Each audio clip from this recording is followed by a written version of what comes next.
tous, ravi de vous retrouver pour ce nouveau podcast Bourse Hebdo, l'analyse de la semaine qui s'achève et le programme de ce qui nous attend la semaine prochaine. Une semaine chargée qui s'achève sur les marchés, une semaine politique chargée également qui s'achève en France, avec évidemment le gros sujet européen qui a été la question politique française, avec cette censure qui a été voté à l'Assemblée, donc nouveau gouvernement attendu, déjà nouveau Premier ministre attendu et nouveau gouvernement attendu. D'un point de vue marché, on a vu donc des réactions après cette censure, plutôt de réactions de détente. Alors ce qui peut paraître un peu paradoxal effectivement, parce que on rappelle que dans la période qui avait précédé cet épisode politique relativement tendu, eh bien on avait justement une tension sur les marchés avec des écarts entre notamment le taux à 10 ans français et le taux à 10 ans allemand, ce qu'on appelle le spread. Cet écart était monté dans la zone des 90 points de base quelques jours auparavant, et c'est un niveau d'écart entre les deux taux de référence qu'on n'est pas connu depuis 2012, c'est-à-dire les références à la période de crise de la dette en zone euro, même si évidemment ce n'était pas les niveaux de l'époque, les niveaux de panique de l'époque. On était monté à des 190 points de base entre l'OAT et le Bund. Cette fois-ci on est monté à 90. Toutefois, ça soulève quand même des questions effectivement sur la détente qu'on observe post-censure. On voit qu'effectivement ce spread au moment où on enregistre ce podcast, donc là on est vendredi après-midi, on est retombé à 75 points de base. Pour donner un ordre d'idée, avant la dissolution, le spread était aux alentours de 50 points de base. Donc on voit que c'est une situation un petit peu intermédiaire dans laquelle on est actuellement, et la question c'est pourquoi finalement ce spread s'est détendu. Alors certains avancent l'idée que ça puisse être le fait que comme le budget n'a pas été voté, eh bien certaines hausses de taxes prévues dans le nouveau budget ne passeront pas pour l'instant, ce qui donc donne une espèce de bouffée d'oxygène, ce qui est une explication qui me paraît un peu tirée par les cheveux. Une autre explication pourrait être peut-être le fait que une des craintes du marché pouvait être qu'il y ait une espèce de blocage politique complètement ensuite, complètement après cette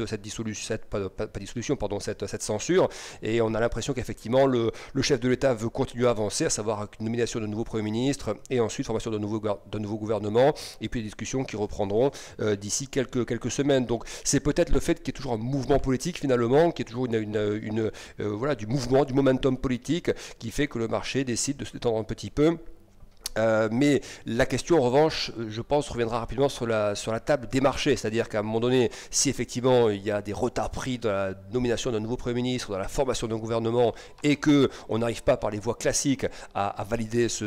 un budget qui est en plus acceptable par les marchés, parce que la question c'est pas de voter un budget, c'est un budget qui permette de ramener le déficit vers des niveaux plus soutenables, plus acceptables, à la fois au niveau des marchés et au niveau aussi de la Commission européenne. Donc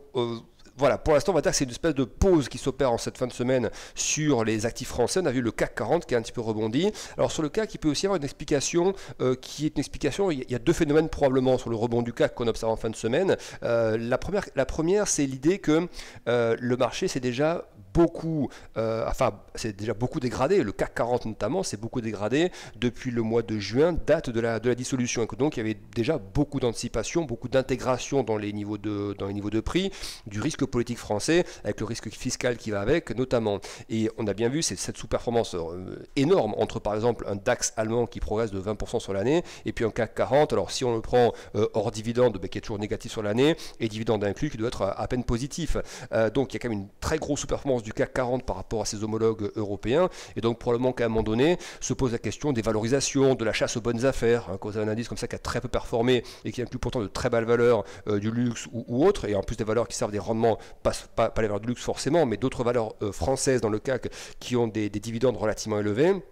Eh bien, certains peuvent se poser la question, même s'il n'y a pas force donc d'avancée politique, évidemment, c'est moins qu'on puisse dire d'un côté, eh bien, se pose la question, malgré tout, de l'opportunité d'acheter des valeurs européennes et françaises, surtout donc à moins cher, avec des bons dividendes, et dans l'espoir que la situation s'améliore. Donc ça peut être une des explications du rebond du CAC. L'autre explication peut venir de la Chine également. On voit que la Chine, des rendez-vous importants sont attendus, des réunions importantes, des comités sont attendus sur les décisions économiques notamment, et parce que on sent ce qui est pas forcément très loin d'arriver, c'est que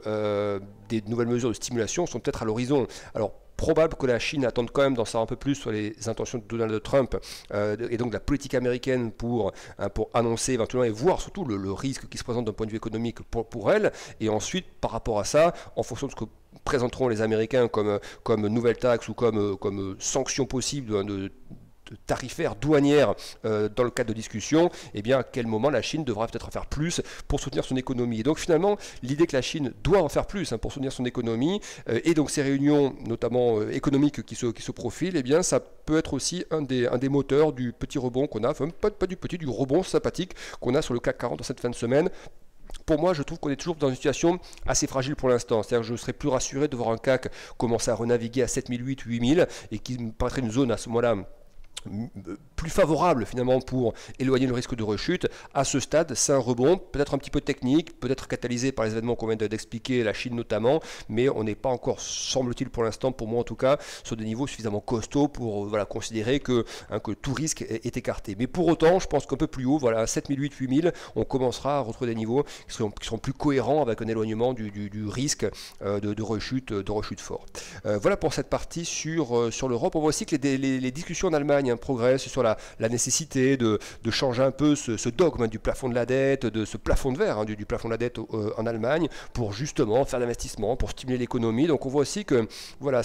même si rien n'est annoncé de manière claire pour l'instant, et ça prendra du temps parce qu'on voit que la coalition est très mal en point et même a explosé en Allemagne, eh bien on a quand même, d'un point de vue politique, on sent qu'il y a des réflexions qui se font à haute voix, outre-Rhin, sur cette nécessité de changer un peu les questions de plafond de la dette pour stimuler, pour relancer. L'Allemagne en a besoin dans ses infrastructures, dans plein de domaines, et sachant qu'on a encore vu des estimations récentes d'un institut économique allemand qui s'appelle IW,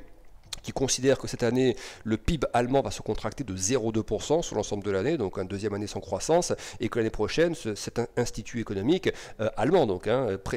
indique que les anticipations de croissance sont seulement de 0,1% sur l'ensemble de l'année, donc c'est quand même extraordinairement faible, et donc effectivement, on ne voit pas l'Allemagne rester les bras croisés dans les mois qui viennent face à une situation qui serait une troisième année finalement de croissance nulle. À un moment donné, il y a des risques pour l'emploi et des risques pour pas mal de choses, pour la stabilité politique aussi, donc voilà, c'est peut-être ça qui va, un mal pour un bien, qui va pousser peut-être les Allemands et puis les Français aussi de leur côté, finalement à faire avancer les choses pour se retrouver dans une situation un peu plus confortable dans les mois qui viennent. Côté États-Unis, on a eu pas mal de choses intéressantes cette semaine. Alors, on va déjà commencer par les éléments sur l'emploi américain. On sait d'abord que dans une quinzaine de jours, moins de 15 jours, vous avez la réunion de la Fed qui va approcher. Et que donc, à cette réunion, pour l'instant, les marchés anticipent toujours une baisse de taux, mais on peut se poser très légitimement des questions sur la communication qui interviendra lors de cette réunion. On rappelle que la réunion de décembre de la Fed, c'est une réunion au cours de laquelle les nouvelles projections de la Fed seront réalisées. C'est-à-dire que c'est des projections qui sont faites une fois par trimestre, et des projections qui concernent la croissance anticipée, les niveaux de chômage anticipés et les niveaux d'inflation anticipés pour les 2 à 3 années qui arrivent. Et donc,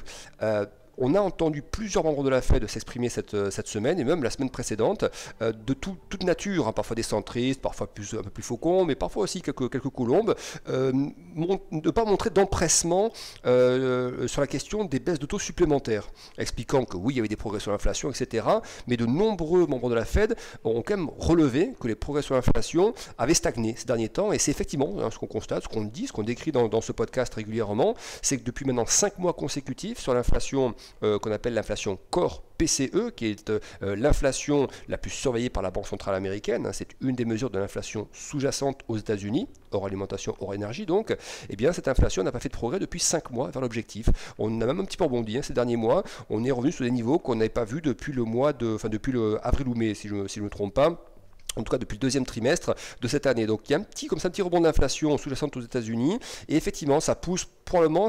les membres de la Fed à déclarer ce qu'ils ont déclaré ces derniers jours, ces dernières semaines, avec d'un côté également, vous savez que la Fed a un double mandat, d'un côté la question de l'emploi et l'autre de l'inflation. Et c'est vrai que sur le mandat inflation, depuis plusieurs mois il n'y a pas eu de nouveau progrès, et sur le mandat emploi, en revanche, on remarque que l'emploi est toujours résilient. La preuve en est le dernier rapport sur l'emploi publié donc aujourd'hui vendredi. Les créations d'emplois non agricoles nettement au-dessus de 200 000. On a eu certes un taux de chômage qui est remonté de 4,1 à 4,2%, mais c'est pas non plus une dégradation dramatique. On reste toujours très proche de zones de plein emploi aux États-Unis, et surtout des questions de salaire qui restent très bien orientées. Les salaires qui progressent toujours en rythme annuel à 4%. Donc c'est pas un mauvais rapport que nous avons eu là, et on avait eu également cette semaine des chiffres comme le chiffre ADP par exemple, qui est une des mesures de l'emploi privé aux États-Unis, qui est ressorti relativement proche du consensus, de mémoire aux alentours de 146 000, alors que le consensus était à 150 000. Et puis on a eu également les inscriptions hebdomadaires au chômage, une autre mesure de l'emploi aux États-Unis, où on a vu que si on regarde la moyenne 4 semaines de ces inscriptions, eh bien on navigue sur des niveaux,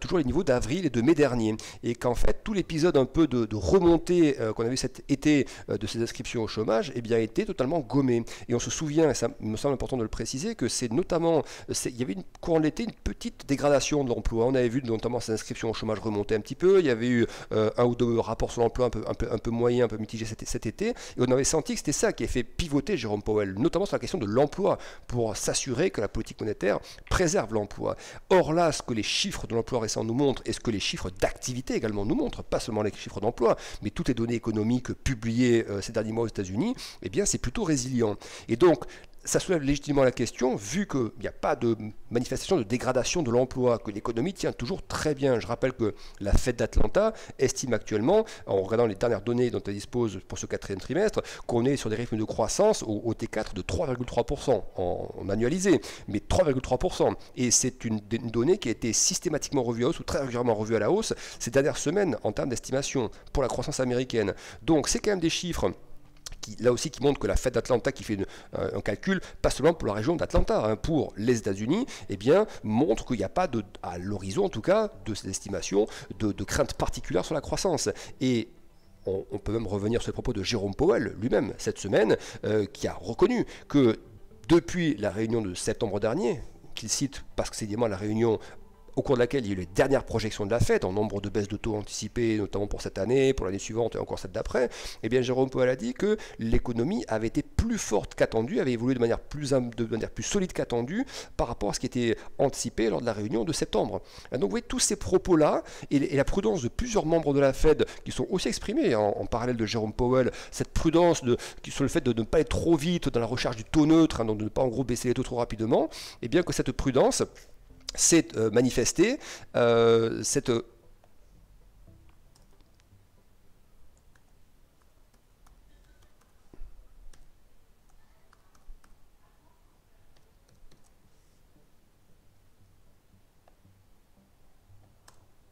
voilà, petit souci de son qui est revenu. Voilà, donc cette prudence qui s'est exprimée en fait dans ses propos pour ne pas être trop vite vers le taux neutre, dont on rappelle le taux neutre que c'est le taux qui est le taux parfait en fait, qui d'un côté ne stimule pas trop l'économie et donc pas non plus trop l'inflation, qui de l'autre côté ne freine pas non plus l'économie. C'est la recherche du taux parfait en fait, le taux neutre. Et bien, plusieurs membres de la Fed cette semaine ont expliqué qu'il n'y avait pas d'empressement en fait à se diriger vers ce taux neutre. Donc signe supplémentaire que on pourra assister très clairement à des pauses en fait, des pauses dans le cycle de baisse de taux de la Fed. Et donc ça soulève un peu la question des marchés actions finalement. Les marchés actions qui s'étaient enthousiasmés en septembre quand justement la Fed avait fait des prévisions avec de nombreuses baisses de taux à l'horizon 2026, bien là je pense très probablement que les projections de la Fed seront révisées avec probablement moins de baisses de taux prévues pour l'année prochaine et encore celle d'après, en tenant compte justement de ce qu'on vient de voir ces 2 à 3 derniers mois de l'économie américaine, de l'emploi, mais aussi de l'inflation. Donc attention, est-ce que une des surprises pour le marché ne serait pas une réunion de la Fed en décembre, donc dans moins de 15 jours, qui serait une réunion plutôt moins accommodante que celle qu'on avait pu avoir, ou un peu moins souple que celle qu'on avait pu avoir lors de la réunion concernant les projections au mois de septembre. Voilà pour cette grosse actu américaine. Ensuite, en termes de chiffres, pardon, pas de chiffres, en termes de réunions importantes, on a eu également une réunion de l'OPEP. L'OPEP qui c'est en tout cas une décision probablement attendue de l'OPEP, c'est en tout cas les infos qui ont circulé, que l'OPEP allait retarder la date qui était choisie pour commencer à remonter un petit peu la production face à des prix, on le voit sur le baril qui est le pétrole, donc qui reste relativement bas d'un point de vue historique et même par rapport au dernier mois, dernier trimestre. Et bien on voit que l'OPEP avait réfléchi dans un premier temps, d'abord voulait augmenter sa production il y a quelques temps, et face à des prix qui restent toujours sous pression, eh bien l'OPEP a décidé de repousser cette remontée de production, alors qu'au même moment, et ça il faut aussi le souligner, les Américains eux continuent de produire à un rythme intense. On est sur un niveau de production record de pétrole brut aux États-Unis actuellement. Et donc ça on voit que ce différentiel fait pression sur les cours à la baisse. Dernier élément concerne la Chine qui a un peu muscler le ton cette semaine et probablement un message envoyé à la future la future administration américaine, celle de Donald Trump, sur les restrictions d'exportation. La Chine a annoncé cette semaine qu'il y aurait des ou interdictions ou restrictions d'exportation sur plusieurs matériaux critiques pour la construction des puces ou également des matériaux d'armement, certains composés chimiques notamment, et le graphite également. Voilà, donc on est comme ça, cette annonce assez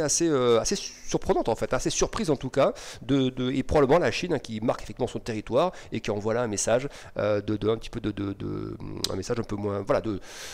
à la future administration américaine pour expliquer que si les taxes commerciales étaient aussi fortes que ce qu'anticipait Donald Trump, la Chine peut aussi prendre des mesures de rétorsion comme celles qu'elle a annoncées cette semaine. Voilà pour ce que nous pouvions dire. Puis dernier chiffre également, vous l'avez tous vu passer, le Bitcoin qui a atteint les 100 000 $ avant de corriger un petit peu. Voilà, ça c'était aussi un des événements cette semaine. Rapidement, la semaine prochaine, on aura donc lundi des chiffres concernant la confiance des investisseurs en zone euro. On aura également les chiffres d'inflation en Chine. Toujours important sur ces chiffres d'inflation, prix production et inflation, qui peut être non pas parce qu'ils sont trop élevés, mais plutôt l'inverse, parce qu'ils sont retombés extrêmement bas, voire même on a eu un peu de déflation en Chine pendant quelques mois. Et bien justement, sur ces chiffres d'inflation, si l'inflation s'améliore un petit peu en Chine, se redresse un petit peu en Chine, ça pourrait être perçu positivement par rapport à une consommation qui, elle, sera un peu plus dynamique, par exemple. Donc voilà, c'est comme ça qu'on peut surveiller ce chiffre d'inflation.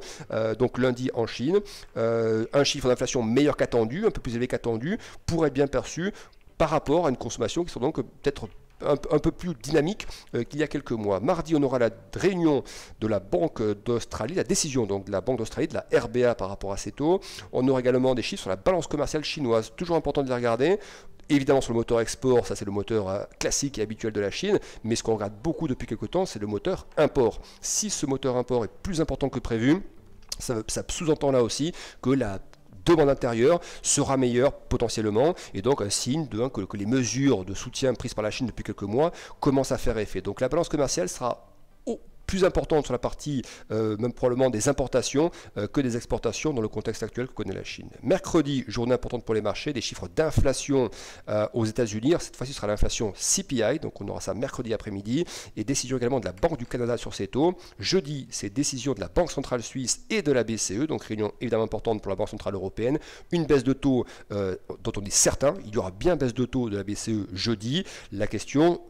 25 points de base ou 50 points de base. Pour l'instant, la probabilité pour 25 points de base est plus élevée que la probabilité pour un 50 points de base. Ce serait donc une surprise si la BCE baisse de 50 points de base. Mais c'est vrai que certains ont émis cette possibilité-là par rapport aux derniers chiffres d'activité en zone euro PMI qui étaient vraiment pas terribles. Et puis donc par rapport au challenge que l'on voit actuellement en France, politique notamment, cette difficulté politique que traverse la France. Et puis également cette atonie économique en Allemagne. Voilà, ce serait une surprise d'avoir 50 points de base, mais pour l'instant le marché price en tout cas 25 points de base pour la BCE la semaine prochaine. On aura également jeudi après-midi les chiffres de prix à la production aux États-Unis, donc toujours important de regarder ces indices de prix avant la réunion de la Fed la semaine suivante. Et puis on terminera la semaine vendredi avec la balance commerciale allemande, avec la production industrielle en Europe et dernier indice de prix qu'on surveillera aux États-Unis la semaine prochaine, les prix à l'importation. Excellent week-end à tous et rendez-vous la semaine prochaine pour un nouveau podcast. Au revoir.